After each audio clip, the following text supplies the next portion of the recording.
பானு, புதுச்சேரி அரசு மற்றும் தனியார் பள்ளிகளில் பயிலும் மாணவர்கள் ஆண்டுதோறும் இறுதித் தேர்வு நடந்து மார்ச் மாதம், ஏப்ரல் மாதம் முடிந்து அதன் பின்பு பள்ளிகள் கோடை விடுமுறை முடிந்து திறக்கப்படும்.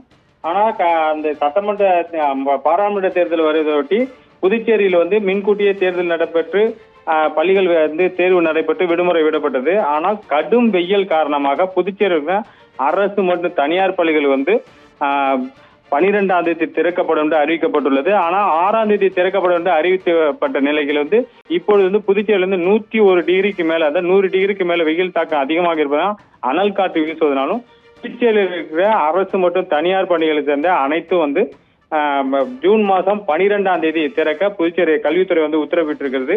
இது சம்பந்தமாக மாணவர்கள் மத்தியில பெற்றோர் நிம்மதி அடைந்துள்ளாங்க. ஏன்னு கேட்டீங்கன்னா பள்ளிக்கு பசங்களை இந்த கடும் வெயில எப்படி அழைச்சிட்டு போறது அப்படின்னு சொல்லிட்டு அவங்க இருந்த நிலையில அரசுக்கு கோரிக்கையும் சில அரசியல் கட்சிகளும் மாணவர் சங்கங்களும் கோரிக்கை வச்சாங்க. இது சம்பந்தமாக அரசு இன்று இந்த அறிவிப்பு வெளியிட்டிருக்குது பானு.